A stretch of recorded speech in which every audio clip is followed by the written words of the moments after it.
የጠቅላይ ሚኒስትር አብይ መንግስት እንዴት ይገመግሙታል? አሁን የሽግግር መንግስት የሚባለው ይህንን ችግር በጥሩ ሁኔታ መርቶታል የሚል እንትን የለንም ግምገማ። ባሮ ቱምሳን ማን ገደለው? አሟሟቱ እንዴት ነበረ? ስብሰባውን ከጨረሱ በኋላ እሱን ገደለ የሚባለው የትግል ጓዳችን ነው በዶደቻሳ እና በምን አይነት ሁኔታና ምን አይነት ተፈጥሮ ይሄ እንደሆነ አይታወቅም። እስካሁን ግልጽ ድርጅት አመራር አባልነቱ የሚያውቁት ነገር የለም። ለክፋት ባሮን ይገለዋል ብዬ አላምንም። ምክንያቱም እኔ ከበዶ ጋር አንድ ሴል ውስጥ አንድ እንትን ውስጥ የወጣት የኦሮሞ ነጻነት ግንባር የወጣት ክንፍ ውስጥ አብረን ሰርተናል። ወደዛ ሲሄድም አውቀዋለሁ፣ በትምህርት ቤትም አውቀዋለሁ። ለባሮም ያለውን ከፍተኛ አድናቆትና ጓዳዊነት ምን ያህል በጣም ከፍተኛ መሆኑን አውቃለሁ። ምን ተፈጠረ እስካሁን ሚስጥር ነው ለሁላችን። አንድ ነገር ልጠይቆ፣ ቄሮ የማን ነው? ማለቴ ስምሪቱ፣ መልእክት፣ ትእዛዝና መመሪያ አውራጁ ማን ነው? ማንም ሰብሳቢያቸው?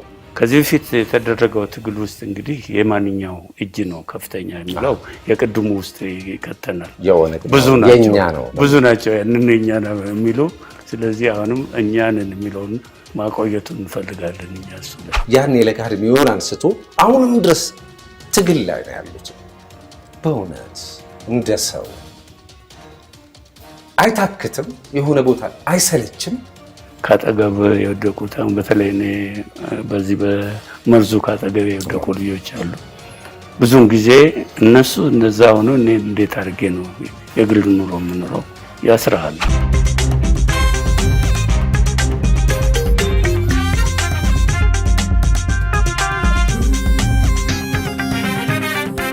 የኦነግ የትጥቅ ትግል ምንም ይወሳ ታሪክ አለው? የኦነግ ትጥቅ ትግል ምን የሚወሳ ታሪክ አለው?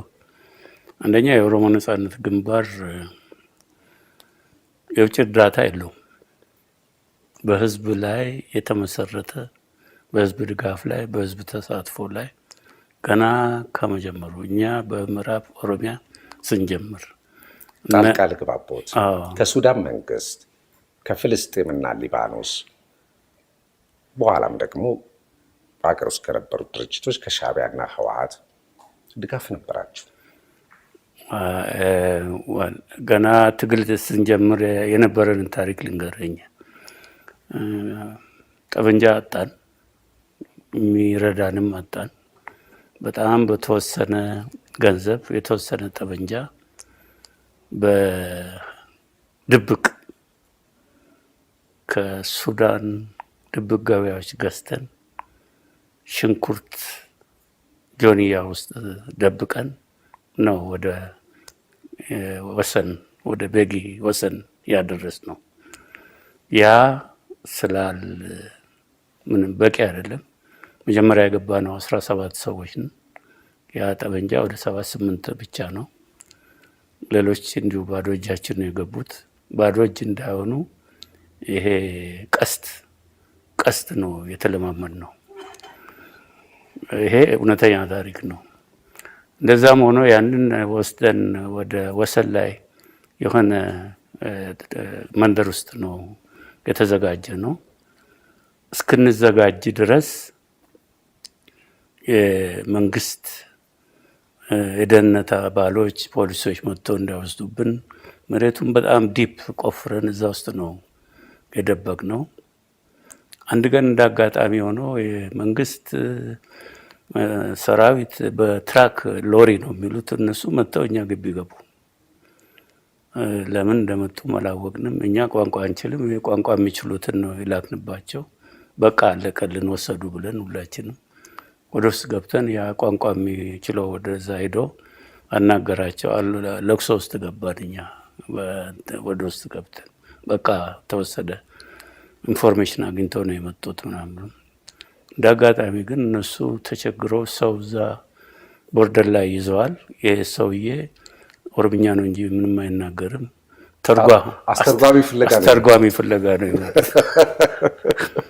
ያ ሁሉ ታልፎ ያቺን ይዘን ነው የገባነው። እንግዲህ በዛ ነው ይሄ የውጭ እርዳታ የኦሮሞ ነጻነት ግንባር ምናልባት የሚወሳው ገና ወደ መጨረሻ የደርግ ዘመናት ውስጥ የህዝባዊ ግንባር ሓርነት ኤርትራ ታጋዮች እኛ ጋር መጥተዋል። ከአሶሳ አብረን ተዋግተናል። ከዛ በኋላ ያ የደርግ የመጨረሻ ጊዜያት ሁሉም ደርግ እንዲወድቅ ስለሚፈልጉ የሱዳን መንግስትም እነሱም እኛን ወደ መርዳት የገቡት ያንን አንክድም። በነገራችን ላይ የአሶሳውን ኦፕሬሽን ትኮሩበታላችሁ እንዴ? ጅምላ ጭፍጨፋ ነበረ የተባለው ወንጀል አላችሁ። ጭፍጨፋ የሚባል ከሻዕቢያ ጋር አብራችሁ ግንባር ፈጥራችሁ ነበር ውጊያውን ያካሄዳችሁ። ጭፍጨፋ የሚባል ነገር አልነበረም። ጭፍጨፋ እንጃ እኛ አዲስ ሰፋሪዎች ላይ ጭምር ነበረ። ብዙ ሲቪል ዜጎች ተጎድተዋል። እንጃ ያንን ኢንፎርሜሽን ያለን የማንክደው አንድ ቦታ ልጆች ሄደው እንዲሁ ትምህርት ሲሰጡ ወደ ዓላማቸውን ሲያልፉ አንድ መንደር የደርግ ሄሊኮፕተር መጥቶ እዛ ላይ ቦምብ ወረወረ። ታጋዮችም ህዝቡም አዛ ሞተዋል አብረው። ያንን አውቃለሁ። በኋላ ያንን መመርመርም አልቻልንም። ውዝድሮ ነው ያደረግነው። የደርግ ኃይል በጣም በከፍተኛ እንትን ስለመጣት ነው የወጣን። የኛ አባሎችም ህዝቡም አብሮ የሞተበት እሱን ነው የማስታውሰው። ሌላው የጭፍጭፋ መንደር ገብቶ ምናምን እውነቱን ለመናገር በዛ ጊዜ እንዲህ አይነት ክስ ይቀርብባችሁ ነበር። ኦነግና ሻዕቢያ ግንባር ፈጥረው እዛ ባሉት ሲቪል ነዋሪዎች ላይ ማቃጠል፣ ጎጆ ቤቶችን ማንደድ እና ሲቪል ዜጎችን መግደል ውሸት ነው። እንደውም የአሶሳው ጭፍጨፋ ነበር ይባል ነበር። ምንም አልነበረም። የነበረው ምንድነው? አንድ ጊዜ ስፔል ገብቶ እንትን ጭፍጨፋ ጆን ጋራንግ ያንን ወደኛ እንትን ብለው። በነገራችን ላይ የጆን ጋራንግ ነገር ሲነሳ እናንተ በምስራቅ ኢትዮጵያ ቀደም ሲል በምዕራብ ኢትዮጵያ ቀጥሎም በምስራቅ ኢትዮጵያ በነበረው የኦነግ የትጥቅ ትግል እንቅስቃሴ ውስጥ ከሶማሊያ ታጣቂዎችና አብዛኛውን ጊዜ ጦርነታቸው የነበረው ከጆን ጋራንግ ሰራዊት ጋር ነው የነበረው።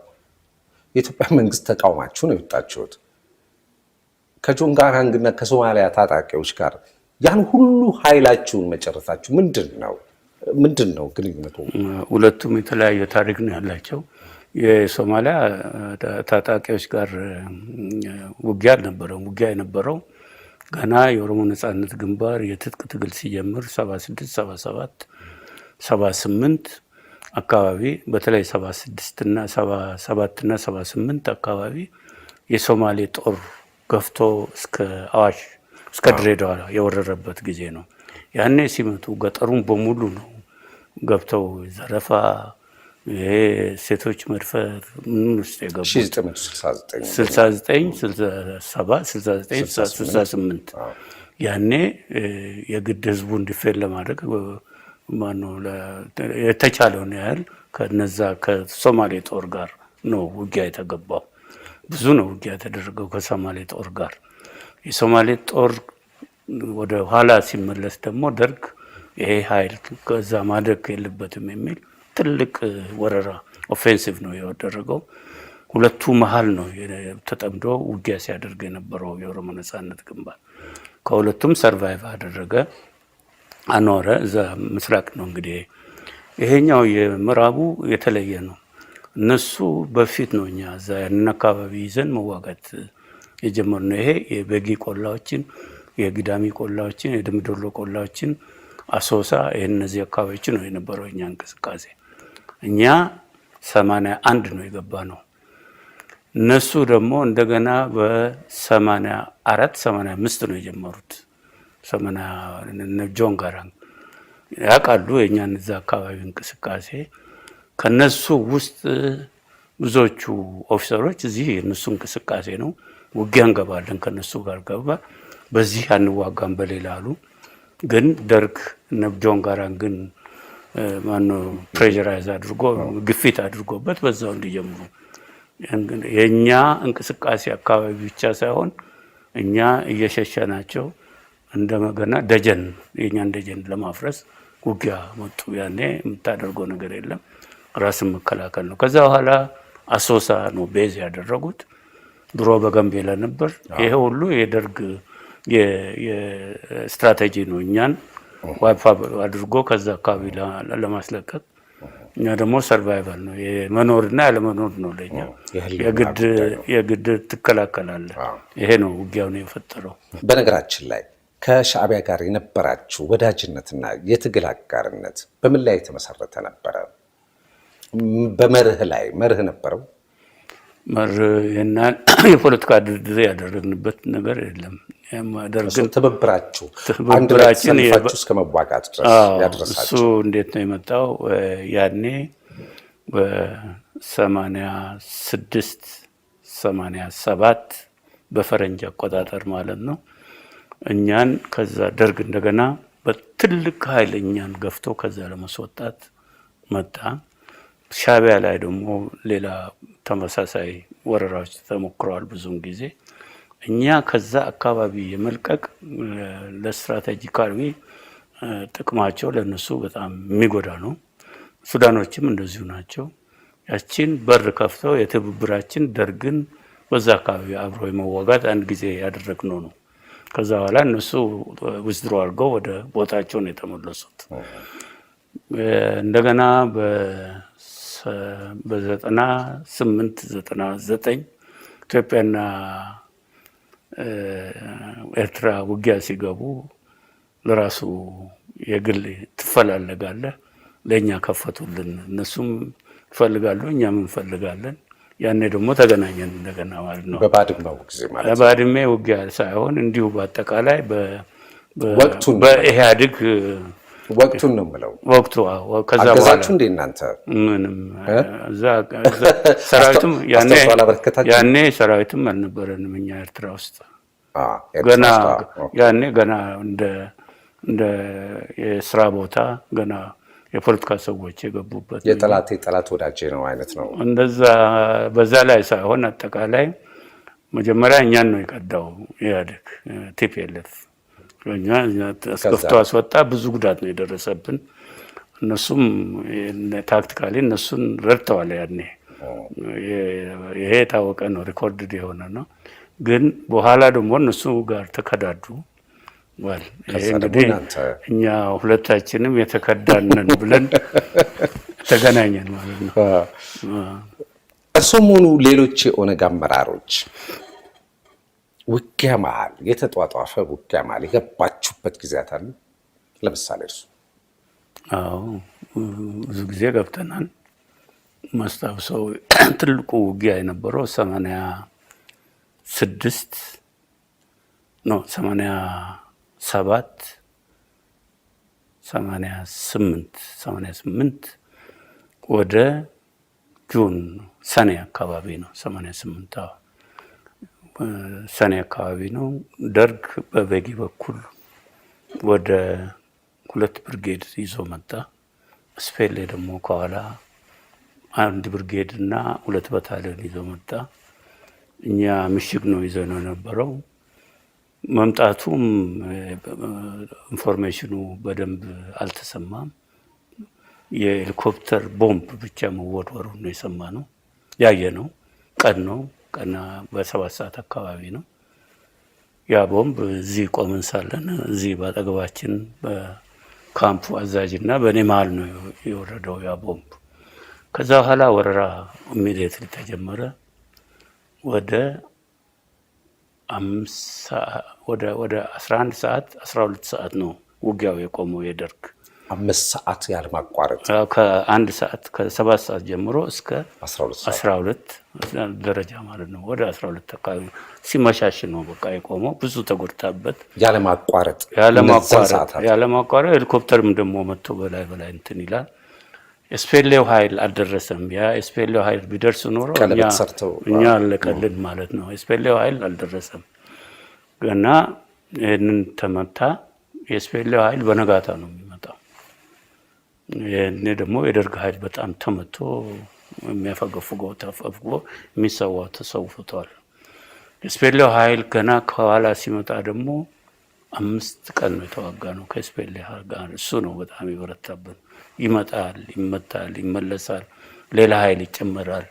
ይሄ እዛች ካምፕ ባንጋ የሚባል የድንበር አካባቢ ነው። ይሄ ያኔ የተደረገ ውጊያ ነው። በኋላ ስፔሎችም ተዳክሞ የሄሊኮፕተር ድጋፍ በቀን ከላይ ነው የሚሰጠው።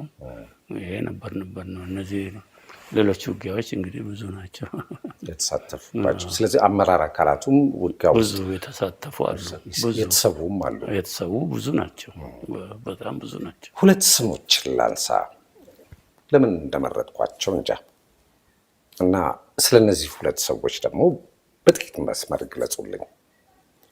አባ ጫላ ለታ፣ የኦቦ ሌንጮ ለታ ታላቅ ወንድም። በጫላ ገና በተማሪዎች እንቅስቃሴ ጀምሮ እንታወቃለን። ይህን ድርጅትም በእግሩ እንዲቆም ካበረከቱ ሰዎች በጣም ጎላ ብሎ ያለ ሰው ነው። እንደገና ወደ ሱዳን ስወጣ እሱ ከኔ ቀድሞ በጅቡቲ በኩል የወጣ ስለሆነ ተቀበለኝ እሱ ነው። የትጥቅ ትግሉንም ስንጀምር አብረን ነው የጀመርነው፣ አብረን ነው የገባነው። እኛ በዚህ በመርዝ እንትኑ ስንጠቃ እነሱ ሌላ እዛው በጎን ሌላ በጊ ውስጥ ነበሩ። ለዚህ ነው ያመለጡት እንጂ ያው በወጥመዱ ውስጥ በፕላኑ እንደነበሩ ነው በኋላ የሰማሁት። ግን እንዳጋጣሚ ሌላ ስምሪት ላይ ነበሩ። ከዛ ጊዜ ጀምሮ ትግል ውስጥ ነው ያለነው አብረን። አሁንም አለ። ጀርመን ናቸው? አሜሪካ ነው ያሉት? አሜሪካ ነው ያሉት። አሁንም የኦነግ አባል ናቸው? የኦነግ አባል አመራር አካል ነው። ለምንድን ነው ወደ ሀገር ቤት አልመጡት? መጥቶ ነው ሁለት ጊዜ መጥቶ ነው የተመለሰው። በእውነት ብዙ ጊዜ መጥቶ በስራም ላይ ረድቶን ነው የተመለሰው። በነገራችን ላይ የፖለቲካ መስመር ልዩነት በቤተሰብ መካከል፣ በወንድማማቾች መካከል፣ በድሮ ጓዶች መካከል ኩርፊያን ይፈጥራል፣ ቅራኔን ይፈጥራል። እንዲህ አይነት ባህል አለ እናንተ ጋር? ለምሳሌ አባ ጫላ ያሉበት ቦታ ይታወቃል። ኦቦ ሌንጮ ያሉበት ቦታ ይታወቃል። ይነጋገራሉ።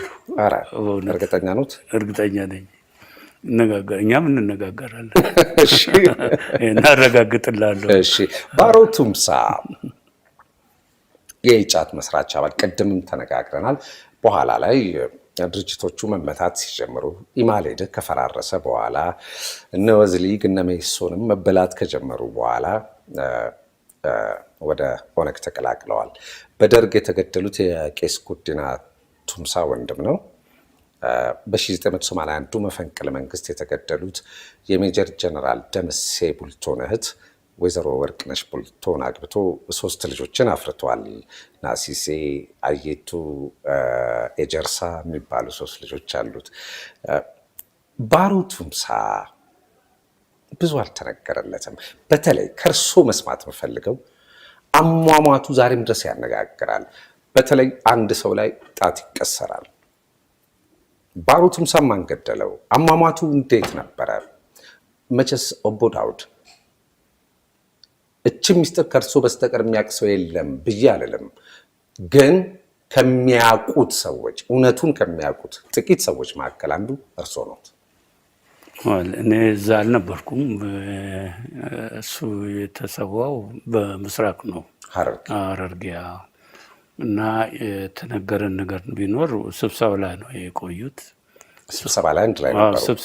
ስብሰባውን ከጨረሱ በኋላ እሱን ገደለ የሚባለው የትግል ጓዳችን ነው በዶደቻሳ። እና በምን አይነት ሁኔታና ምን አይነት ተፈጥሮ ይሄ እንደሆነ አይታወቅም እስካሁን። ግን እንደ ድርጅት እንደ አመራር አባልነቱ የሚያውቁት ነገር የለም። ምክንያቱም ወይም የደረሰው ሪፖርት የሰማችሁት በዶ ለክፋት ባሮን ይገለዋል ብዬ አላምንም። ምክንያቱም እኔ ከበዶ ጋር አንድ ሴል ውስጥ አንድ እንትን ውስጥ የወጣት የኦሮሞ ነጻነት ግንባር የወጣት ክንፍ ውስጥ አብረን ሰርተናል። ወደዛ ሲሄድም አውቀዋለሁ፣ በትምህርት ቤትም አውቀዋለሁ። ለባሮም ያለውን ከፍተኛ አድናቆትና ጓዳዊነት ምን ያህል በጣም ከፍተኛ መሆኑን አውቃለሁ። ምን ተፈጠረ እስካሁን ሚስጥር ነው፣ ለሁላችንም ሚስጥር ነው። መገዳደልማ እንዳውም በዛ ጊዜ የፖለቲካ እንትን በሀፓም ውስጥ የነበረ ነው። ነገታቸው ማሩ የገዛ ጓዶቻቸው ናቸው። የፖለቲካ እንትን የለውም። ምናልባት ጊዜያዊ የሆነ ስሜት ወይም የንዴት ወይም ደግሞ ሌላ ነገር እንትኑ ለሌላ ሰው እንትን አድርጎ ይሄ እስካሁን ድረስ ለሁላችንም ሚስጥር ነው እንጂ ለፖለቲካ እንትን ብሎ በዶ አልገደለውም። ይሄንን በእርግጠኝነት መናገር ይችላሉ። እኔ በዶንም ባሮንም ስለማውቀው። ባሮ ግን እንዴት አይነት ነበር በባህሪ? ባሮ እንግዲህ እኛ ብቻ ሳንሆን ሁሉ የኢትዮጵያ ትግል ውስጥ የተሳተፉ ብዙዎቹ የሚያውቁት ናቸው።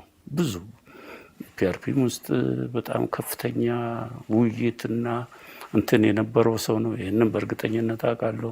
ከሜሶንም ጋር የተለያየ የፖለቲካ መስመር ይኑር እንጂ ኦኤልኤፍም ኦነግም ከተመሰረተ በኋላ ከፍተኛ ግንኙነት ያላቸው የፒአርፒ ልጆች እዚህ የተጠቁትን በወለጋ መስመር ብዙዎቹን አስመልጠዋል። የሜሶንም እንደዚህ ይህንን ከነስማቸው መናገር ይቻላል። ሁሉንም መስመር እንደ አገናኝ ነበር ማለት ይቻላል። ባሮ ከፍተኛ ብስለት ያለው የነበሩ ሰው ነው። ሁሉ ሰው ያውቀዋል። ወታደራዊ ሰውነቱ በኋላ በትጥቅ ትግሉ እና ባሮ ስለሁላችንም ትልቅ ያጣነው ሰው ነው። በነገራችን ላይ አውራጃዊነት የግንባሩ አደጋና ትልቅ ፈተና ሆኖ ይጠቀሳል።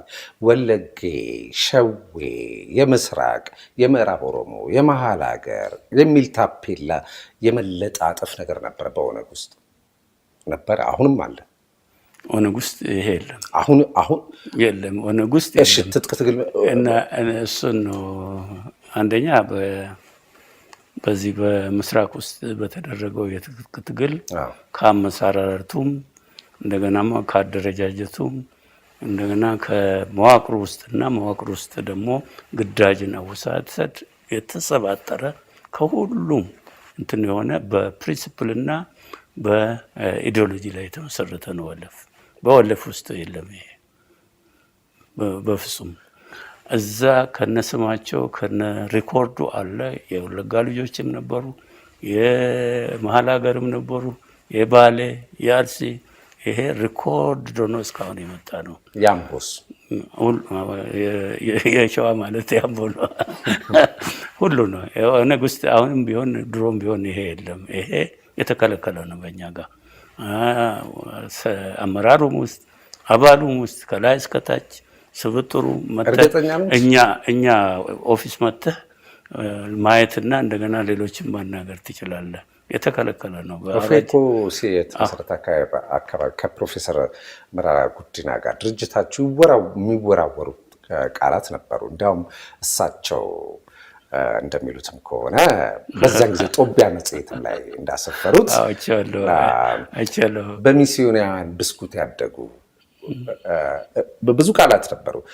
ቀን አማራን ሲሳደቡ ይውላሉ፣ ማታ አማራ ሚስቶቻቸውን አቅፈው ይተኛሉ አይነት ነገር። ይሄ ሁሉ መወራወር ነበር በመካከላቸው። ምክንያቱም እነሱን ወገኖች ገለል የማድረግ እናንተ ሻዋ የማለት ነገር ስላመጣችሁ ነው። አይደለም፣ ከእውነት የራቀ ነው። መረራ ያንን ለምን እንደጻፈና እንዴት እንደጻፈ ለምን እንዳለ ከሱ ራሱ ብትጠይቅ ይሻላል። እኔ ትንሽ ይቸግረኛል እዛ ላይ ኮመንት ማድረግ። ግን እንደምረዳው ከሆነ አሁን ይቆጨዋል ይመስለኛል። እንዲሁ ግን አልጠየቅኩትም። ኤኒዌይ መረራ በቅርበት አውቀዋለሁ። እስር ቤትም ከርቸሌ አብረን ነበር። ዋናው ያለችው እዛ ነው። አሁን በዛ ቦታ የለም መረራ። ሜሶንና ኦነግ መሀል የነበረ እነዚህ መጠነኛ ልዩነት እና መፎካከር እሷን ወደዛ ወስደው ከሆነ ካልሆነ በስተቀር የለም። እሱ ኦፌኮን ራሱን ብትወስድ ወይም ደግሞ የእሱን ድርጅት እኔ አካባቢ የተወለዱ ልጆች አሉ እዛ ውስጥ እነሱ እሱም ጋር የሸዋ አይደለም የእሱም ራሱ ብዙ አለው። ከብዙ ቦታ አመራርም ውስጥ ከታችም አውቃቸዋለሁ። ብዙ አባሎችን ነው የማውቀው። እቺ የቀበሌ የአውራጃ የክፍለ ሀገር መወራወር ሁሉም የፖለቲካ እንትን ውስጥ ያለ ነው። የኛ አማራ ህዝብ ውስጥ ከወሰድክ መንዜ፣ ጎጃሜ፣ ጎንደሬ የነበረ ፖለቲካ ነው። በኤርትራ በህወሓትም ውስጥ አድዋ፣ ሽሬ፣ አክሱም ናቹራል የሆነ እንትን አለ። እንደገና ደግሞ ለፖለቲካ ለመጠቀሚያ የሚጠቀሙበት ሰዎች አሉ፣ ይኖራሉ፣ ሊኖሩም ይችላሉ። መንግስት ስርዓት ደግሞ ይሄንን ይጠቀምበታል በጣም። ይሄ በግልጽ ነው የማውቀው።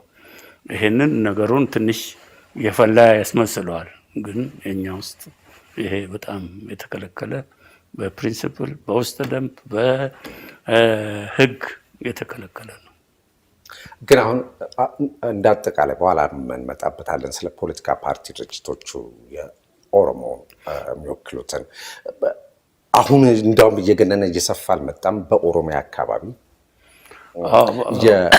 የአውራጃነት ቀበሌነት ይሄ መንግስት በጣም እየተጠቀመበት ነው፣ ለመጠቀምም እየሞከረ ነው፣ ህዝቡም ለመከፋፈል። ይሄ በግልጽ መሬት ላይ ያለ የህዝብ ቅሬታና እንትን ነው። እኔን ብትጠይቀኝ ይሄ አዝማሚያ ለመንግስትም አይጠቅሙም፣ ለኢትዮጵያ ህዝብም አይጠቅሙም፣ ለኦሮሞ ህዝብም አይጠቅሙም። ምክንያቱም ሶማሊያ ያለፈችበት እንትን መስመር እና ሶማሊያን የበታተነው ፖሊሲ ነው።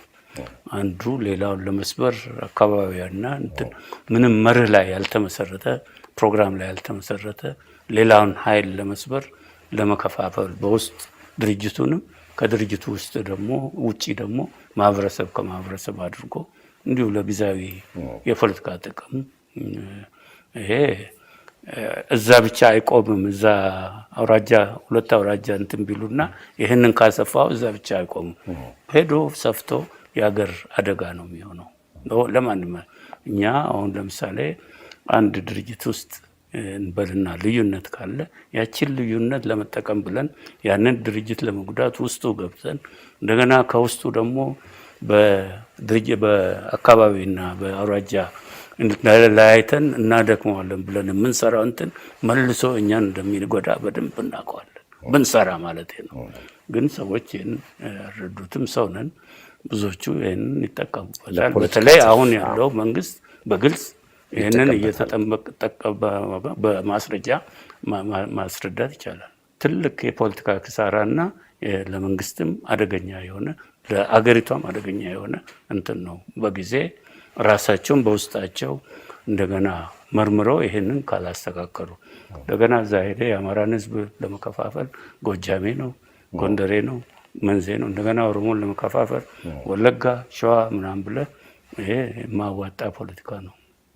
እስቲ አንድ የእውነት ስሜቱን ሳይደብቁ ይንገሩኝ።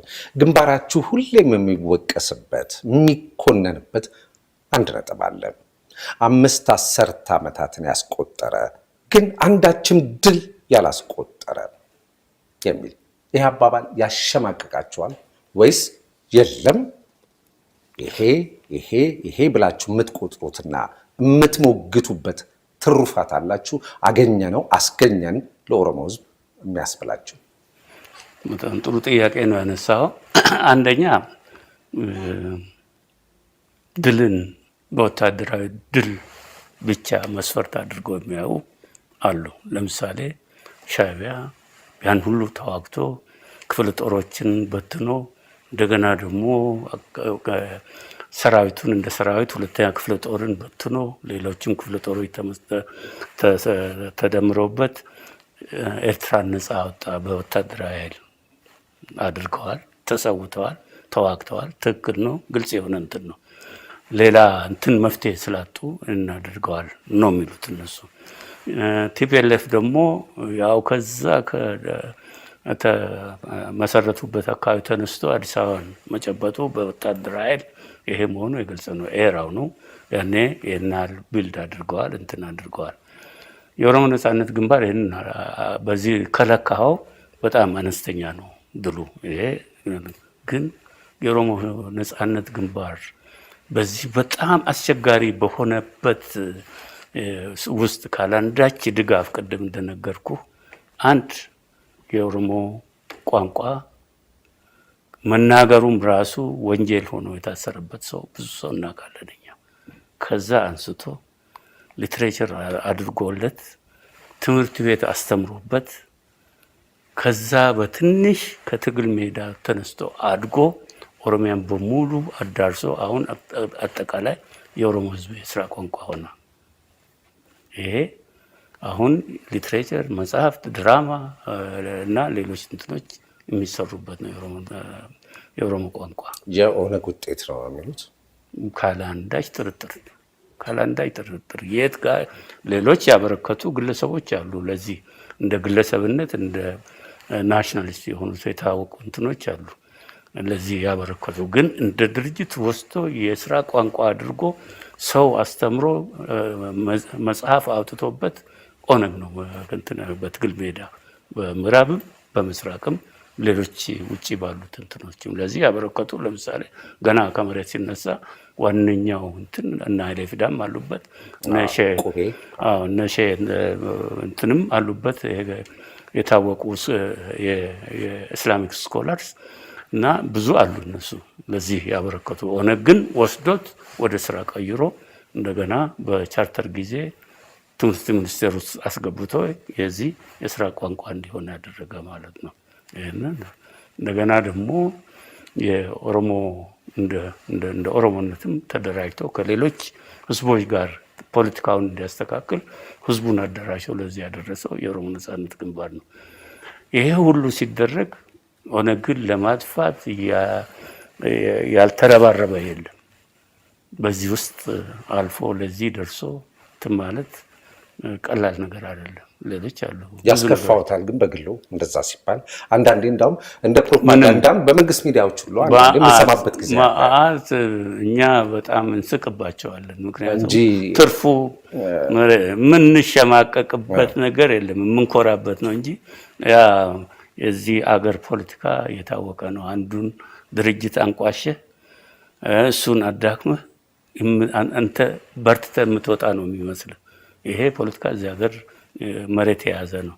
እኛ ደግሞ የምንለው ደረጀን በማድከም እኔ ትልቅ ልሆን አልችልም፣ ሰርቼ በስራዬ ካልሆነ በስተቀር ደረጀን በማድከም እንትን ተቃዋሚ እንኳ ቢሆን በውጊያ ከሆነ ከሱ በልጬ ተደራጀ እንትን በፖለቲካ ከሆነ ደግሞ በሐሳብና በአደረጃጀት ነው የምናምነው። ከተቻለ ደግሞ የሚፎካከሩ ፖለቲካ ድርጅቶች መደጋገፍና መበረታታት አብሮ ማደግና አብሮ መስራት ቢኖር እንመኘዋለን።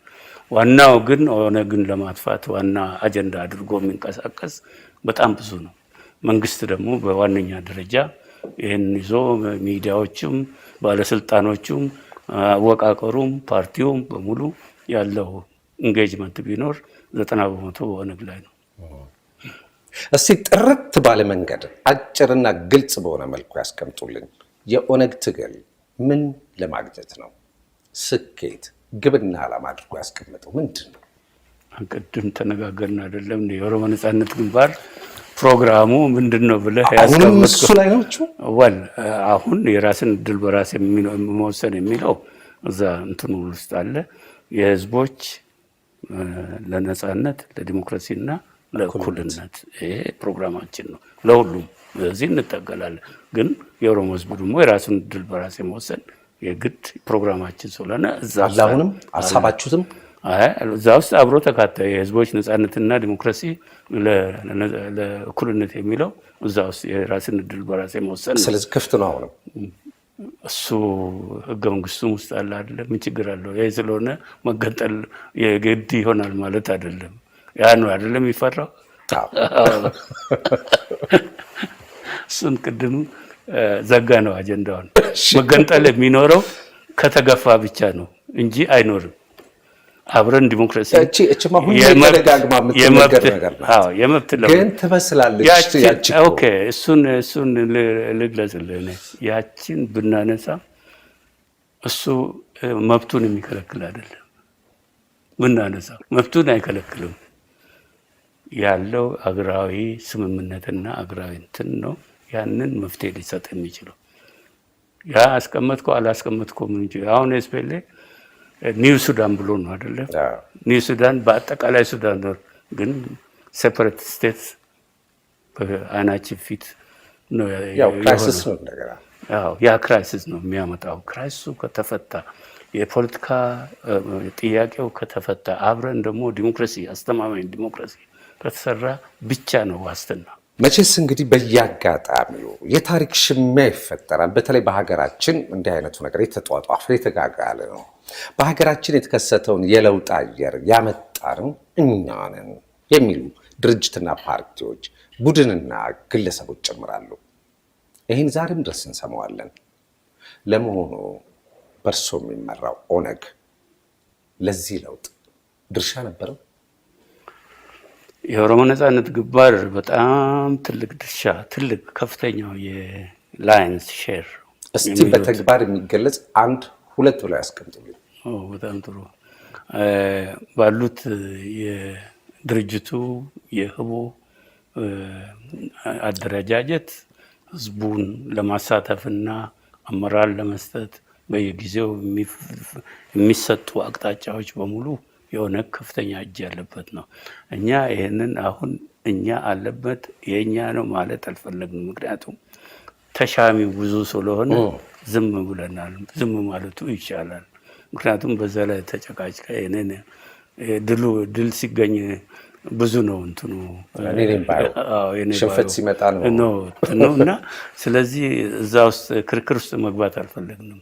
እዛ የኛ ነው እኛ እንዲያደርገናል እኛንን ከፍተኛ እንትን ያለንበት ምናምን ወጣቶችን በብዛት እንትን ብትጠይቅና ሄደ ኢንተርቪው ብታደርግ ማን አመራር ሰጣቸው፣ ማን ሎጂስቲክ ሰጣቸው፣ ማን እንትን ሰጣቸው ይነግሩሃል። ተደራጅተን ግን እዛ ክርክር ውስጥ ምክንያቱም አሁን ያለንበት እንትን ዋነኛው ባለ ድል ባዮች ከቲፒኤልኤፍ ጋር በጣም ከፍተኛ እንትን የነበራቸው ነው። ለነሱ መተው ይሻላል።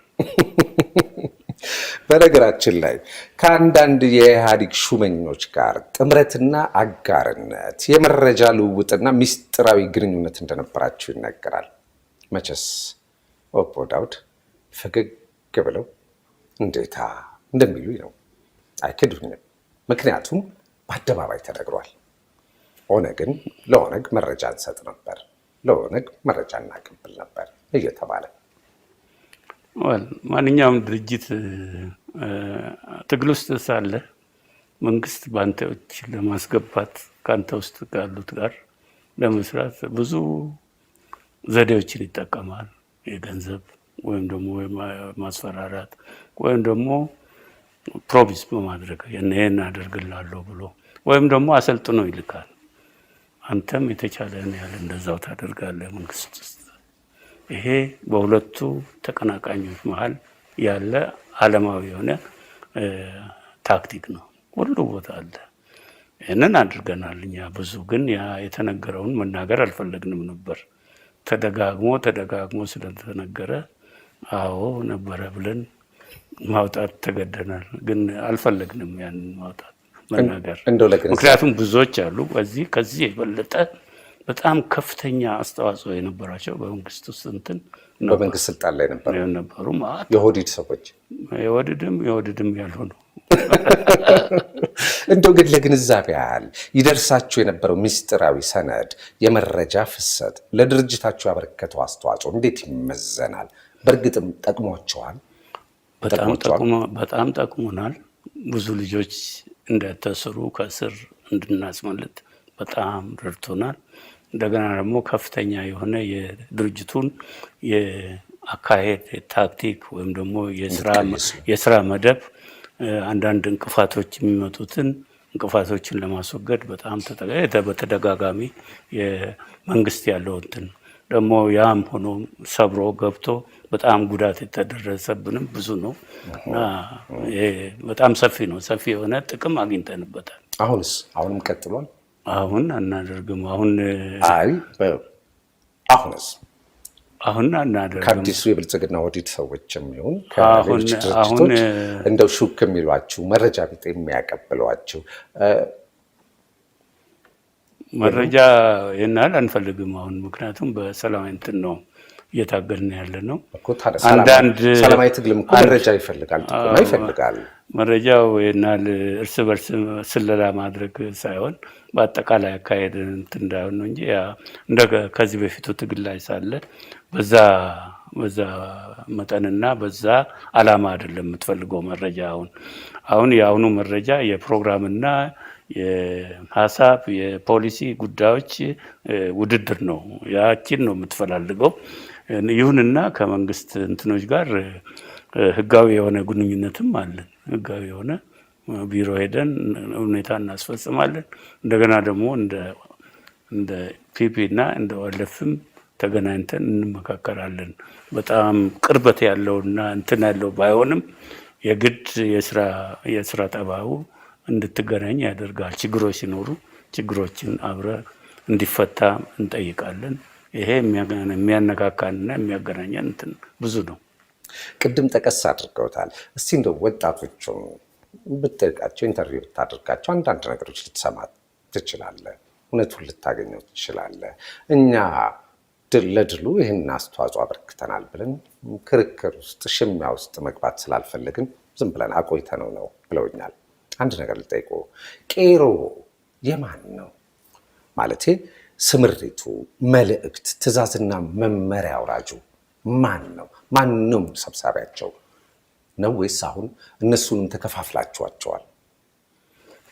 ክፍፍሉ ድሮም ነበረ፣ አሁንም ይኖራል፣ ለወደፊትም ይኖራል።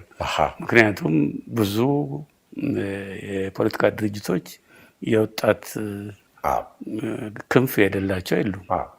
ስለዚህ እኛም አለን፣ ኦህዴድም አለው፣ ኦፌኮም አለው፣ ፒፒም አለው። እሱ ይቀጥላል ፉክክሩ። የትኛው ነው ብዙውን የሚሰበስበው ደጋፊ የሚለው ያው እንደ ህዝብ ማለት ነው። ያ ነው። ከዚህ በፊት የተደረገው ትግል ውስጥ እንግዲህ የማንኛው እጅ ነው ከፍተኛ የሚለው የቅድሙ ውስጥ ይከተናል። ብዙ ናቸው ያንን እኛ ነው የሚሉ። ስለዚህ አሁንም እኛንን የሚለውን ማቆየቱን እንፈልጋለን። እኛ እሱ ላይ ቄሮቹ ሲመራቸው የነበረ አደረጃጀታቸው፣ ታክቲካቸው፣ በመሬት ላይ ፕሮግራማቸው እንዴት ነው ተያይዞ ሲሄድ የነበረው ይህንን ሊያስረዱ የሚችሉ አሉ። ለወደፊት አሁን ብትፈልጋቸው ምናልባት ላታገኛቸው ትችላለህ። ምክንያቱም ባለኝ አረዳድ የፖለቲካና የአጠቃላይ ወጣቶቹ እንደተከዱ ነው የሚሰማቸው። አሁን ተካተናል ባይ ናቸው በስፋት ይሄ ነው።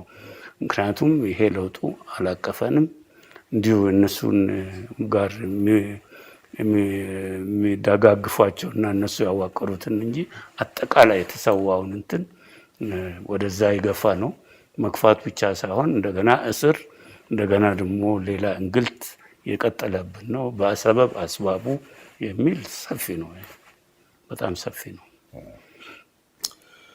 ከሌሎች ጋር ከብልጽግናው አዴፓ ጋር ያላችሁ ቅርበትና የስራ ግንኙነት መልካም ነው? ጥሩ አይደለም። ይህንን ደጋግመን ለመፍታት አሁንም እርስ በርስ እየተነጋገርን ነው። እሱ ከመጣን እስካሁን ድረስ ያኔ ኦፒዶ ናቸው፣ ከኦፒዲዮ ወደ ኦዲፒ ነው በጅማው ጉባኤ የተቀየሩት። እንደገና ደግሞ ፒፒ ነው የሆኑት። ይሄ ነው እንትናቸው። በዚህ መስመር ውስጥ የኦሮሞ ነጻነት ግንባር እንደ መንግስት ናቸው፣ ገዢ ፓርቲ ናቸው። ስምምነት አድርጎ ነው የመጣው። እነዚህ ስምምነቶች በጣም ከፍተኛ የሆኑ ባለስልጣኖች አቶ ለማ መገርሳ ያኔ ፕሬዚደንት ናቸው፣ ዶክተር ወርቅነህ ገበየሁ ከነሱ ጋር ነው ቁጭ ብለን ያወራነው። ከነሱ ጋር ነው ስምምነት ያደረግነው። በነገራችን ላይ እሱ ስምምነት አከራካሪም ነበር። አንዳንድ ወገኖች ትንሽ ጠየም ባለመልኩ ያዩት ነበረ። ስምምነቱ በመጀመሪያ ግልጽ አልነበረም፣ በይፋም በግልጽ የተነገረ በዝርዝር የወጣ መረጃ አልነበረም። በሁለተኛ ደረጃ ኦነግ ከኦህዴድ ጋር ነው ስምምነት የፈጸመው ነው ወይስ ከኢትዮጵያ መንግስት ጋር እያሉ የሚያሾሙም ነበሩ አሉ። እሱ እኛ እንግዲህ ከኢትዮጵያ መንግስት ወኪሎች ጋር ነው ቁጭ ብለን ያወራነውም በዚህ ግልጽ ተደራርገን ነው ያኔ ተስማማ ነው። አንድ እሱ ነው። ስምምነቱ ግልጽ አልሆነም። ትክክል ነህ። እኛ በብዙ ሚዲያዎች ነጥብ በነጥብ ብዙ ጊዜ ደጋግመን ተናግረናል። እነሱ አንድም ቃል አልተነፈሱም። መፈራረሙ ደግሞ ያኔ ቶሎ እንትን አድርገው አቮይድ አድርገው ነው የሄዱት። ስለዚህ ግልጽ አይደለም። ትክክል ነው። ግን 5 ሰዓት ወደ 4 ሰዓት ሙሉ ነው ቁጭ ብለን የተነጋገረን። አስመራ አንድ በአንድ ተስማምተን የመጣ ስምምነቱም ነጥብ በነጥብ እነሱም ማስታወሻ ይዘው እኛም ማስታወሻ ይዘን ከማስታወሻ በኋላ እንፈራረማለን የሚል እንትን ነበረን። ግን የሆነ የአየር ሁኔታ ገጥሞናል፣ እንቸኩላለን ብሎ አቦድ አድርጉ። ግን አብረን ደግሞ ስቴትመንት ወይም ደግሞ መግለጫ አውጥተናል። ያ መግለጫ እንትን ሆኗል አሉ ነጥቦቹ በተወሰነ እዛ ላይ አሉ። ከገባችሁ በኋላ የተጣሱ ስምምነቶች አሉ በጣም ብዙ። መንግስት የጣሰው ለምሳሌ እኛ የገባነው ከአሁን በኋላ የኦሮሞ ነጻነት ግንባር በሰላማዊ እንትን ይንቀሳቀሳል፣ መንግስት ምንም አይነት እንቅፋት አያደርግም የሚል ነው ያን የተስማማነው። እኛ ብቻ ሳይሆን ሌሎችም ድርጅቶች ወደ ዲሞክራሲያዊ ሂደት ስለምንሄድ ይሄን ከገባን በሁለተኛው ሳምንት በሶስተኛው ሳምንት እኛ ቢሮዎች መክፈት ነው የጀመርነው። ቢሮዎች በሙሉ ብዙ ቦታ ተዘጉብን። ይሄ ሪኮርድ ነው። ብዙዎቹ ታዛቢዎች የምርጫ ቦርድ ሪኮርድ ነው ያለ ነው። ሰዎች መዓት ነው የታሰሩብን። ሰንቀሌና ጦር ላይ ካምፕ ውስጥ ወደ 6 ወር መሃል 25,000 ሰው ነው ገብቶ የወጣው። 25,000 አንዳንዱ 3 ወር፣ አንዳንዱ 4 ወር፣ አንዳንዱ እዛ ገብቶ መውጣት ሳይሆን ሰንቀሌ ካምፕ ውስጥ የሞቱ ሴቶች አሉ። እና ይሄ እንዳይሆን እነሱን ጋር ስምምነቱን እንደገና እንትን ማለት ብዙ ተመላልሰን የተነጋገርነው ነገር ነው። ዋነኛው የፈጠረው ችግር ምንድነው? ያ ሁሉ ሰው ምስክር የሆነ ስንመጣ ህዝቡ በጣም ነው የተቀበለን ወጥቶ በብዛት።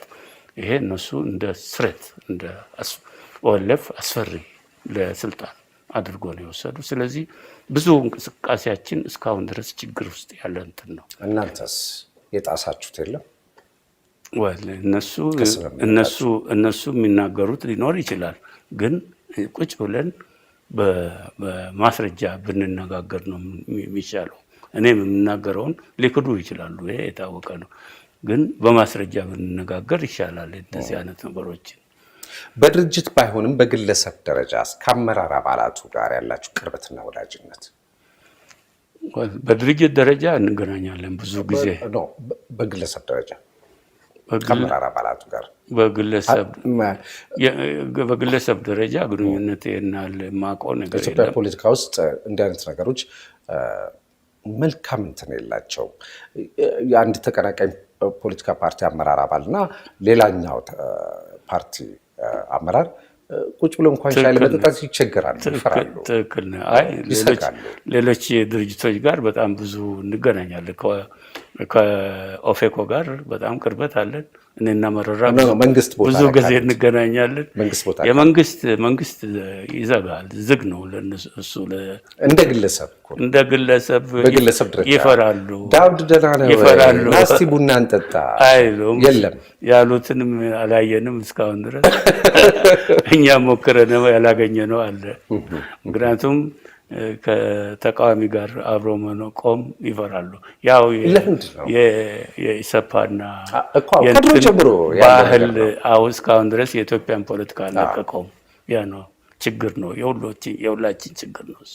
እሺ፣ ከነ ፕሮፌሰር መረራ ጉዲና ጋር ምናምን ይገናኛሉ። ከቀድሞ የትግል አጋሩ ከነ ኦቦ ሌንጮ ለታ፣ ዲማ ነገው፣ ገላሳ ዲልቦ ከመሳሰሉት ጋር እንደ ጓዳዊ ግንኙነታቸው ምን ይመስላል? መልካም ነው። እንደ የፖለቲካ እንትን ይህናል። እነሱም ሌላ ጋር ነው ያሉት፣ እኛ ድርጅቱን ግን በድሮ ጓድነትና እንደ መታወቅ ደግሞ እኔም ዲማ ቤት ሄጄ ቡና ጠጣለሁ፣ ሻይ ጠጣለሁ። ሌሎችንም እዛ ተገናኝተናል።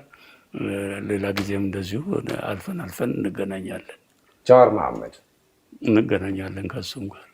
ፖለቲካዊ አቋሙ እንዴት ገልጹታል? እንቅስቃሴውን ጨምሮ ጃዋር የማይካድ በዚህ በትግሉ ጊዜ አስተዋጽኦ አለው። ግን ከኦነግ ጋር ትንሽ የመቃቃር ነበረ። ለብዙ ጊዜ ነው የነበረው። አሁን በቅርብ ግን የኦሮሞን ህዝብ ትግል የጎተተው እስከ ማለት የሚል ጽሁፍ ትንተና እስከ ማቅረብ እኛ እንኳን እንደዛ እንልም በድርጅት ደረጃ ግን በዛ የሚረዱ አሉ። ግን አስተዋጽኦን ደግሞ መግዳት አይቻልም። በአስተዋጽኦ ውስጥ እንግዲህ በእኛና በመንግስት መሀልም ገብቶ ደግሞ እንዳስታረቅነት ብዙ ሞክሯል። በዛ ውስጥ የማይመቸን ነገር ብዙ አለ። ግን እንዳስታረቅነቱ ደግሞ ተቀብለን ሄደንበታል። አሁን በቅርብ ደግሞ የኦፌኮ አባል ነው። እኛ ደግሞ ከኦፌኮ ጋር ስምምነት አለን። ስምምነታችን የትብብሩ በዛ በኩል በድርጅት በኩል ነው።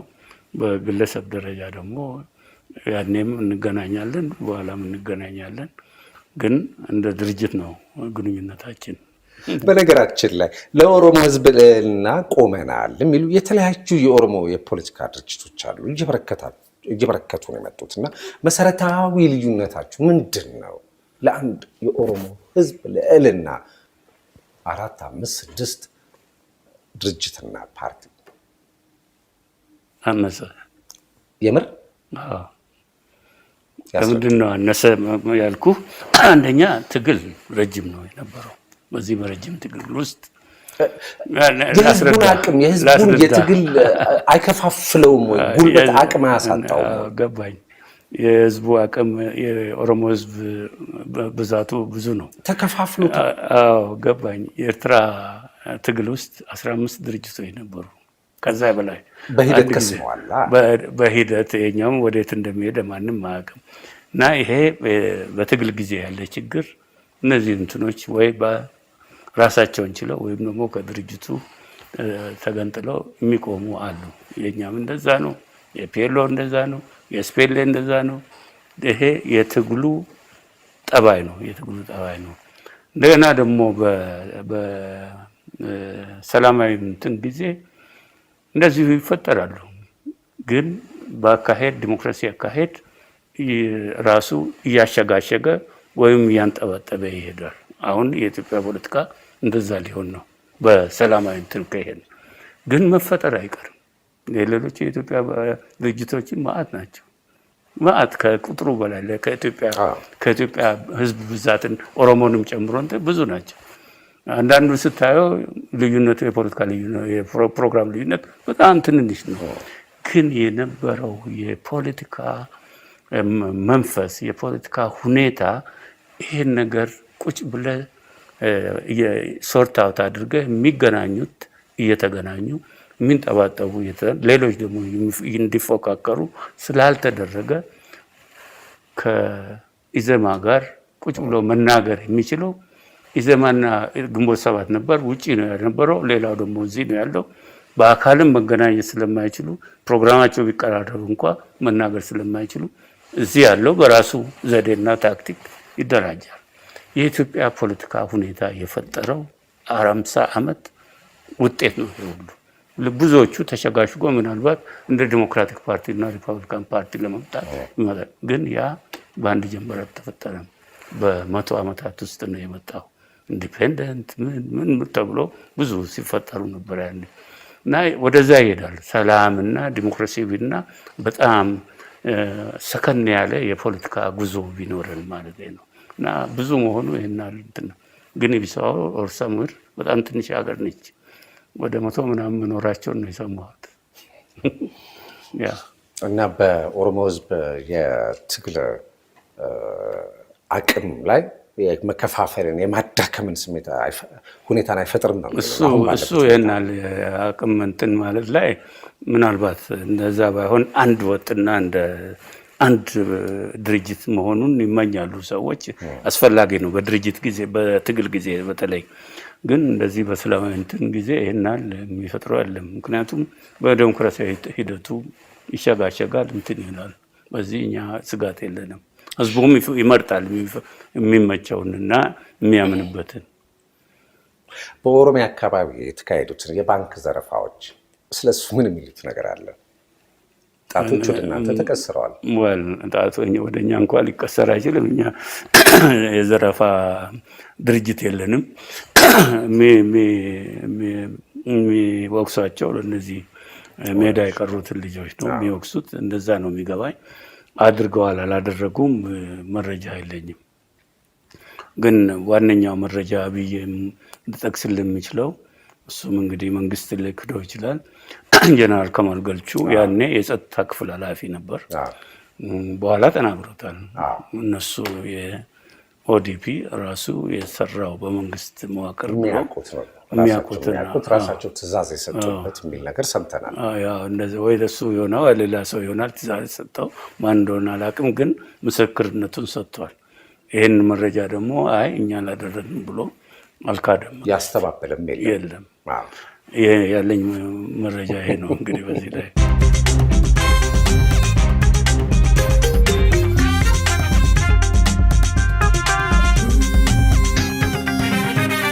የጠቅላይ ሚኒስትር አብይ መንግስት እንዴት ይገመግሙታል? ለእናንተ ባለውለታ ተደርጎ አድርገው የሚቆጥሩ ሰዎች አሉ። አብይ ባይመጣ ኖሮ ኦነግ የሀገር ቤትን መሬት አይረግጥም ነበረ፣ እድሜ ለአብይ የሚሉ ሰዎች አሉ። እንደዛ የሚያስቡ መብታቸው ነው። ግን እኛ እንደ አብይ እንደ ግለሰብ እናከብረዋለን። ግን እንደ መንግስት ደግሞ ከወሰድክ መንግስት አብይ ብቻ አይደለም። አሁን የሽግግር መንግስት የሚባለው ይህንን ችግር በጥሩ ሁኔታ መርቶታል የሚል እንትን የለንም ግምገማ። በደንብ ማኔጅ አላደረጉትም። ጥሩ አጋጣሚ ነበር፣ አሁንም እያደረጉት አይደለም። ይህንን ልንከራከር እንችላለን። አይደለም እየሄደ ነው የሚል ካለ እኛ የምንረዳው ኢህአዴግ ነው በውስጡ ይህንን እንትን የፈጠረው። ይሄንን ራሱ ውስጥ ፈጥሮ ዶክተር አብይንም ወደ ላይ ያወጣው እና ኢህአዴግ ነው መንግስት ኃላፊነት የወሰደው። ከኢህአዴግ ጋር ደግሞ ጦርነት ላይ ነበር ነው። ለእኛ ባለውለታ ሊሆን አይችልም። ባለውለታ ተገዶ ነው በትግሉና እኛም ተሳትፈንበት። ለእኛ ባለውለታ የለም። የትግላችን ውጤት ነው። እንዳውም ወደዛ ከተሻገርን ቅድም ያልኩን ማለት ስላልፈለግን ነው እንጂ የኛ ትግል ነው አሁን ያለው መንግስት ፋታ ሰጥቶት ትንሽ ራሱን ሪፎርም አድርጎ ይህንን ችግር እንዲመጣና የኢትዮጵያን ወደ ስልጣን ያመጣናቸው እኛ ነን ማለት ነው። እሳቸውን ብቻ ሳይሆን አጠቃላይ ስልጣን ላይ ያሉትን እና ይሄ እኛ ብቻ ሳይሆን የኢትዮጵያ ሕዝብ እጁ ያለበት ነው። ግን እንደዛ ሊረዷል የማይፈልጉ ሊኖሩ ይችላሉ። ይሄ እንደዛ ነው። እኛ ግን እይታችን እንደዛ ነው። ህዝቡ የፈጠረው ሁኔታና ትግል መስዋዕትነት እሱን ባለውለታ አድርገው ይሄን ሽግግር የህዝቡ ነው ብሎ ህዝቡ ነው አሳትፎ የስልጣን መከፋፈል እንኳን ባይኖር እንደዛ ተረድቶ አክብሮት ሰጥተውት ወደ ሰላማዊ እንትን መሄድ የሁሉ ድርሻ ነው የማለቱ ቢኖር ደስ ይለናል። ያንን ግን ያየነው አይደለም። እስቲ ባጭር ቃል እርሶም ድርጅቱ ይሄን መንግስት የሚደግፉበትንና የሚነቅፉበትን ነጥቦች ያስቀምጡልኝ። በምን ይደግፉታል? መልካም ነገር ብለው የሚደግፉት። መልካም ነገር አንድ ህዝቡ ጥያቄ ነበረው። ከህዝቡ ጥያቄዎች አንዱ እስር ቤት በጣም የሚደረገው መማቀቅ፣ ቶርቸር ይሄ እንዲቆም ለዚህ ብዙ ሰው ነው የተሳሰበው። ለዚህ ጥያቄ ስር ተጥሙሉ ይሄንን ጥያቄ ማስተናገዳቸውና እስረኞች መፈታታቸው እንትን ይሄ ያኔ መልካም ነገር መልካም እርምጃ የወሰዱበት ነው። ሁለተኛው ደግሞ የፖለቲካ ተሳትፎ ለሁሉም ክፍት ይሁን ማለቱ እሱ የሁሉም ህዝብ ጥያቄ የሁሉ ድርጅቶች ጥያቄ ህዝብ የታገሉበትና የተሰዉበት ስለሆነ ይህንን ጥያቄ ሪኮግናይዝ አድርገው ሰው የፖለቲካ እንትኑ እንዲሳተፍ ድርጅቶችም ግለሰቦችም ይህን ማድረጋቸው ይሄ እንትን ይላል ማለት መሰግነው ነው። ትግሉ ያንተ መስዋዕትነቱ ያንተ መሆኑ ብቻ ጥያቄውን ተቀብሎ ማስተናገዱና ሁኔታ መፍጠሩ እንትን ማለቱ ይሄ ነው። ግን ያንን መንፈስ ይዞ ከመሄድ ይልቅ የራስ አጠቃሎ ሞኖፖላይዝ አድርጎ ወደ ራስ የፖለቲካ መስመርና የፖለቲካ ስልጣን መቆጣጠር መሄዱ ደግሞ ወደዛ ወደ ድሮ እየመለሰን ነው ብለን ነው ምናምነው። ይሄንን ራሱን ማስተካከል አለበት መንግስት። ይሄ ከፍተኛ አደጋ ያለው ነው። ይሄ እናንተስ ወደ አገር ቤት ከገባችሁ በኋላ ምን አበርክታችኋል? ምን አስተዋጽኦ አድርጋችኋል? ወል እኛ አስተዋጽኦ ምንስ እየሰራችሁ ነው? ምን እየሰራችሁ ነው ብትል ጥሩ ነው። ወል አንደኛ ኤሌክቶራል ቦርድ ውስጥ መመዝገብ በጣም አድካሚ የሆነ ፕሮሰስ እና ስራ ነው። እሱን ጨርሰን እንትን ውስጥ ገብተናል። እንደገና ህዝቡ ጋር በጣም በከፍተኛ እንትን ሞክረን የመጀመሪያዎቹ 1 ወር እንደዚህ ተሳክቶልን ኦሮሚያ አካባቢ ሙሉ ደርሰናል። ሌሎች አካባቢዎችም መሄድ ፈልገን ነበር ከህዝብ ጋር ለመወያየት። ከአማራ አካባቢ ተጨማሪ የራሳችን የፖለቲካ እይታ አካሄድ ከሌሎች ህዝቦች ጋር ያለን ግንኙነት እናንተን ይሄን ለማድረግ ፈልገን እዛ መሄድ ይቅርና ኦሮሚያ ውስጥ መንቀሳቀስ ችግር ሆነ። ብዙ ሰው ነው ታሰረብን። ዛሬ ቅሊንጦ ውስጥ በጸረ ሽብር ተብሎ የታሰሩ ወጣቶች የኛ አመራር አካል በጣም ከፍተኛ የፖለቲካ ባለስልጣኖች የአመራር አካል ባይሆኑም ብዙ ናቸው። በጣም ብዙ ናቸው። አላግባብ ታስረዋል ነው ማለት ነው። አላግባብ ነው የታሰሩት። ይሄን ከነ ማስረጃው ማቅረብ ይቻላል። ከዛ ላይ አልፎ የድርጅት አመራሮች ቤት ተወሮ ያላቸው ንብረት ተዘርፎ እነሱም ተንገላተው ይሄ እስካሁን ድረስ የቀጠለ ነው። እንደዛም ሆኖ ግን አሁን እኛ እየገፋን ምርጫ ቦርድ የሚጠይቀውን መስፈርት በሙሉ አሟልተን አንደኛ ከፖለቲካ ድርጅቶች ጋር ውይይት ያለንን ለሚወጡ ህጎች በሙሉ ከፍተኛ ተሳትፎ ምርጫ ቦርዱ የሚያወጣቸው ህጎች በሙሉ ከፍተኛ ተሳትፎ አድርገን እዛ ውስጥ ምርጫ ቦርድና ሌሎችም ድርጅቶች ምስክር የሚሆኑበት ነው። የፖለቲካ ሁኔታ ሰላማዊ ውድድርም ይሁን ወይም ደግሞ ትብብርም ይሁን ይሄን ለመፍጠር ብዙ ከፍተኛ እንትን ያደረግነው ያለው ሁኔታ ለኛ ብቻ ሳይሆን ለብዙዎችም በጣም ቻሌንጂንግ ነው። ግን ወደዛ እየገፋን ነው ወደ ሰላማዊ እንትን። በምስራቅና ምዕራብ ኦሮሚያ ያለው ወቅታዊ ሁኔታ አሳስቦትም? በጣም ያሳስበናል። ይህንን ለምርጫ ቦርድም ምን ያህል እንደሚያሳስበን አሳውቀናል። ለመንግስትም አሳውቀናል። መንግስት ይህንን ግጭት ወደ አልተፈለገ መግፋት የለበትም። የተፈለገው ዘዴ ተፈልጎ ከነዚህ ልጆች ጋር ውይይት ተደርጎ መፈታት አለበት።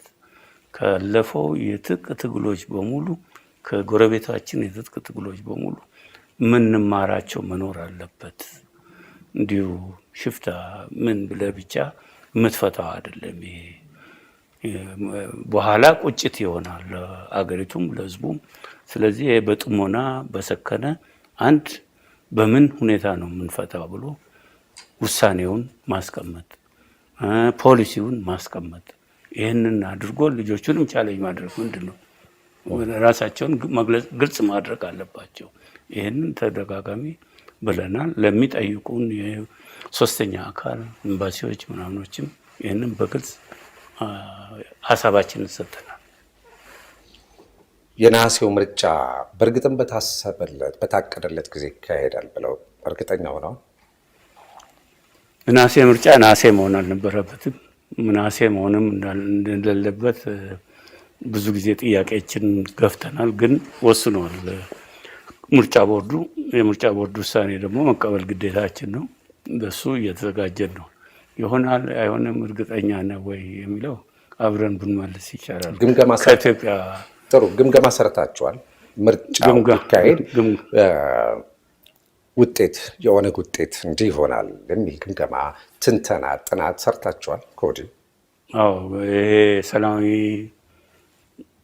ምርጫ ሀቀኛ ዲሞክራሲያዊ ቢኖር ኦሮሚያ ውስጥ በጣም በከፍተኛ ድምፅ ትብብሩ ያሸንፋል። የኦነግ ደግሞ እዛ ውስጥ በጣም ትልቅ ይሆናል። የፌደራል መቀመጫም ውስጥ ጥሩ ወንበር ጥሩ ቁጥር እናገኛለን።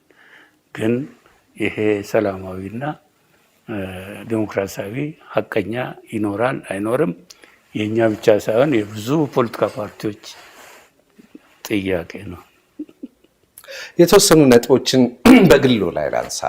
በግል ህይወቱ ላይ ብዙውን ጊዜ የብሔር ትግል አራማጅና መሪ አባላቱ በዕለት ተዕለት የግል ኑሮና ማህበራዊ ህይወታቸው ጓደኝነታቸው፣ ቅርበታቸው ከራሳቸው ብሔር አባላት ጋር ብቻ ነው የሚሉ ወገኖች አሉ። በእርግጥም ደግሞ እናስተውላለን እንዲህ አይነት ነገር። እርስዎ እንደዛ ኖት? ጉራጌ ጓደኛ፣ አማራ ጓደኛ፣ ወላይታ ጓደኛ፣ ትግሬ ጓደኛ የሉትም? ያኔ በትጥቅ ትግል እስር ቤት ሳለን እድሉም ስላለ የትኛውም ፖለቲካ እንትን ውስጥ ብትኖር ማአት ጓደኞች ነበሩ፣ ምስክሮች አሉ። ለምሳሌ ብጠቅስልህ በደማርያም በጣም ጓደኛችን ነው። ከርቸሌ ነበረ ነበር ጊዜ። ሌሎችም የፖለቲካ ኢፒአርፒም ውስጥ ሜሶንም ውስጥ ሌሎችም ውስጥ ማለት ተቀራርበን አብረን የምናስተምራቸው አብረን ቡና የምንጠጣ አብረን አንድ የፖለቲካ የስፖርት ክለብ ውስጥ የነበርን ብዙ ነን። ተከባብረን ያኔ እሱ ደግሞ አሁን የገባነው ችግር አለ። እስረኞች ነን። እስረኞች መሪ የሆነ እዛ አንድ መሆን አለበት። በጋርድ ነው የሚሄደው። እሱ ራሱ ያስራል። መሆን የለበትም። አልፎ አልፎ የምንጠያየቅ የድሮ ጓደኞች አለን በቴሌፎንና በአካል ደግሞ ለመገናኘት እየተመካከርን ያለን። እድሉ ግን በጣም ጠባብ ነው። ምክንያቱም ያለው የሴኩሪቲ ፕሮብሌም ያለው የግዳጅ ፕሮብሌም አስሮ ያስቀምጧል። በጣም የምትቆጨው ነገር ነው ይሄ። በጣም ስለ ቤተሰብ ማውጋት እንችላለን። ትዳር፣ የፍቅር ህይወት፣ ልጆች ነው? ህይወቴ ትግሉ ነው? ህይወቴ ትግሉ ነው። ግን መጀመሪያ በአንድ ልጅ አገባሁ። እሷ ትንሽ ተጎዳችብኝ። ከዛ በኋላ ግን ሌላ አግብቼ አንድ ልጅ አለኝ። የስንት ዓመት ልጅ አለ? አሁን 6ኛ ዓመቱ ጁላይ ነው። ወንድ ልጅ ነው? ወንድ ልጅ ነው። ማን አሉት? በኛ ማለት ካሳ ማለት ካሳ። የ6 ዓመት ልጅ። ሌላው እንግዲህ አባትነት እንዴት ነው? አባትነት በጣም ጊዜ አሉት? ጊዜ የለኝም። ያው ባለችው ጊዜ ባለው ሚስ እንትን አደርጋለሁ። ፈጣሪ ባርኩሎ ለወግ ለማድረግ ያብቃሉ። አሁን እድሜው ስንት ደርሷል? እኔ 69 ብቻ። ትክክል ቆጥረውታል? አልቆጠርኩም። ይሆን 52 ነው በፈረንጅ። እስቲ ገና ከአፍላ እድሜው አንስቶ የጉርምስናው የዛ እሳት የሆነ ስንት ነገር ስንት የሚታይበት የሚዘለልበት እድሜውን ያን የለጋ እድሜውን አንስቶ አሁንም ድረስ ትግል ላይ ነው ያሉት። በእውነት እንደ ሰው አይታክትም? የሆነ ቦታ አይሰለችም? የምር እንደው ስሜቱን እስቲ ያጋሩ። መሰልቸት እንኳ አንደኛ ግዳጅ ብለህ ገብተበታል። ካጠገብ የወደቁት በተለይ እኔ በዚህ በመርዙ ካጠገብ የወደቁ ልጆች አሉ። ብዙውን ጊዜ እነሱ እንደዛ ሆኖ እኔ እንዴት አድርጌ ነው የግል ኑሮ የምኖረው? ያስራል። እንግዲህ በትግል ሜዳ የወደቀ ከነስማቸው ዛሬም ድረስ ያስታውሳቸዋል። እስቲ እንጥራቸው፣ ይጥሯቸው። አንዱ ተዋቀያ የሚባል አለ። የአዲስ አበባ ዩኒቨርሲቲ ልጅ ነበረ። የነጆ አካባቢ የተወለደ ነው። አንደኛው ደግሞ ዮሐንስ ነው የሚባለው። አባቱ ስም አሁን ለጊዜው ማስታወሻ ላይ ነው ያለው። አለማያ ኢንጂነሪንግ አግሪካልቸራል ኢንጂነሪንግ ተማሪ ነው። ሌላ ደግሞ ስሌማን የሚባል አለ። የዛው አካባቢ የቤጊ አካባቢ ልጅ ነው። የገበሬ ልጅ ነው። መሐመድ አህመድ የሚባል አለ። እነሱ ናቸው እንግዲህ የራሱ የዘካሪያስ ወንድም ነው። ታደሰ ሾሮ የሚባል ነው። እሱም አለ እና እነዚህ እና ሌሎችም በትግል ሜዳ አሁን ቅድም የነገርኩ ጦርነት ውስጥ ካጠገቤ የባታሊዮን መሪ እንደዚሁም ደግሞ የኃይል መሪዎች አጠገቤ ሆነው የተኮሱ ነው የወደቁት። እና እነዚህ ታስታውሳለህ። እና አብረህ ደግሞ ዝም ብለህ በአንተ ትእዛዝ የወደቀ ማለት ነው ያለው በአንተ መመሪያ። ይህን ትተህ አትሄድም። እንዲሁ ለሌላ ሰው አሳልፈ የመስጠቱ ነው ዋናው እንትን። እሱን ሁኔታ ማመቻቸቱ ነው እንግዲህ እዚህ ላይ ከተሳካልን ወደዛ እየሄድን ነው ማለት ነው። ኦቦ ዳውድ በምን ቃል ላመስግነው? ጥሪያችንን አክብረው እዚህ ስቱዲዮ ድረስ ስለመጡልን በእውነት እጅግ አድርጌ ከልብ ያመሰግናለሁ። ገለቶማ ረጅም እድሜና ጤና እመኝልዎታለሁ። እግዚአብሔር ይስጥልኝ። እኔም አመሰግናለሁ። አርትስ ቲቪ እንደዚህ ትልቅ ድርጅት መሆኑን ነው ያየሁት። በተለይም ደግሞ በጣም ደግ የሆኑ ወጣቶችና ሰራተኞች አይቻለሁ። ታንኪዩ እና አመሰግናቸዋለሁ። ታንኪዩ